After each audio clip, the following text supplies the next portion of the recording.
Hello everyone! For today's video ay maggagawa nga pala ako ng kayuran ng mais para gagawin nating binaki or pintos.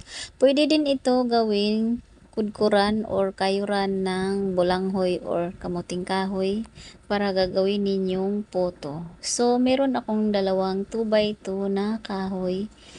Pinutulan ko lang siya dahil mahaba at yung lata na gagamitin ko ay maliit lang kasi lata lang siya ng condense or evap. So, dapat yung lata ng malaking sardinas yung gagawin natin para dyan sa ating gagawin na kayuran ng mais para mas malaki. So, ito yung lata na gagamitin ko.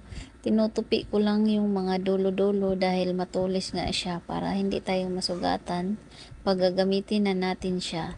So, hindi ko na pala pinakita kanina kung paano ko siya biniyak or hinati yung lata na yan dahil medyo nahirapan nga ako dahil yung gamit ko lang is kutsilyo dahil wala akong yung parang gunting para sa aluminum or para sa lata. So, kutsilyo na lang yung ginamit ko. Medyo nahirapan nga ako dun kasi mahirap biyakin yung lata. So, dito na pala tayo sa pagbubutas ng ating lata.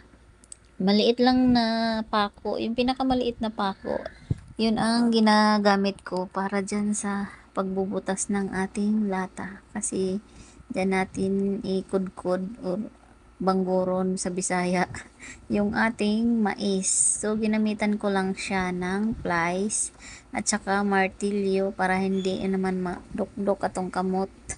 Kay basin mawala na atong kamot, charot. So, may ano pala ako dyan, may ipinatong ko pala siya sa bimpo kasi nasa second floor kami, medyo maingay magpukpok, baka pagalitan tayo ng ating kapitbahay.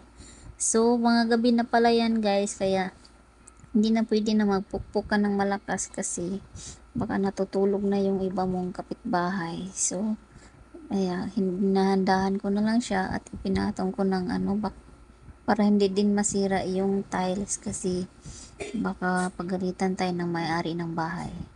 O ayan, 'di ba? Konti na lang guys, malapit na talaga yung matapos ang ginagawa kong pagbubutas diyan sa ating lata. So may nakita naman pala ako sa online. Ang problema lang kasi di ko sure kung maliliit ba talaga yung butas niya. Kasi para pang ano yata yun, pang ano ng cheese or kung ano pa mang ikudkod. So, minabuti ko na lang na gumawa ng sarili kong kudkuran or kayuran ng mais. Pero hindi pa tayo makapaggawa kasi wala pa tayong pambili ng mais dahil wala naman tayong mais dito. So, kailangan natin ng maraming mais kasi kung 5 piraso lang yung gagawin mo, baka di natin alam kung ilan lang yung mababalot natin doon. O, di ba? So, kailangan natin ng maraming mais. So, maglalaan pa tayo ng pera para pambili ng ating mais. At saka, bibili pa tayo ng 8 o'clock, bibili pa tayo ng kondensada, at saka baking. Yun ang gagamitin natin para makagawa tayo ng binaki or pintos sa Tagalog. So, ayan, konting-konti na lang guys. Inabutan na ako ng gabi dyan. Alas 9 na nga yan eh. Napagod na ako. Dahil, alam nyo naman na hindi madali ang paggawa niyan. Pero, talagang sinipag ako na magawa. Kaya, ayan, pinagpatuloy ko na lang. Hanggang sa matapos ko yan. Di ko talaga tinigilan na hindi ko matapos yung pinaggagawa ko. O, di ba? Sipag-sipag ni Jai. Charot. Joke lang. So, ayan, konti na lang na talaga guys. Konting tiis na lang talaga at matatapos na ang pinakabisihan ni Inday Gamay. Charot. So, ayan, pukpok lang tayo ng pukpok dyan mga guys. Tapos, ano pala natin yan siya, ipapako natin yan doon sa pinutulan natin na 2 kahoy. Dahil wala nga akong tabla sa Bisaya or yung malapad na kahoy. Kaya 2 kahoy na lang yung ano ko dyan, pagkabitan ng ating lata na yan.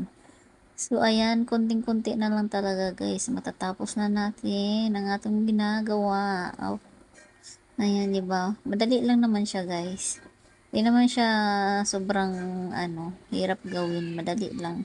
Lalo na kung meron kang can opener kasi yung mga gilid-gilid niya madali mo lang matanggal. So ayan na nga guys, ipapako natin siya dyan. Hindi ko na lang pinakapakita kung paano ko siya pinako. Basta pinako ko yung gilid-gilid niya. Para matibay naman yung ginagawa nating kayuran ng mais. Ayan, dyan ko siya ipapako sa mga gilid para pagka nagkayod ka ng mais, hindi ka na mahirapan. So, ayan lang guys. Maraming salamat. Bye-bye.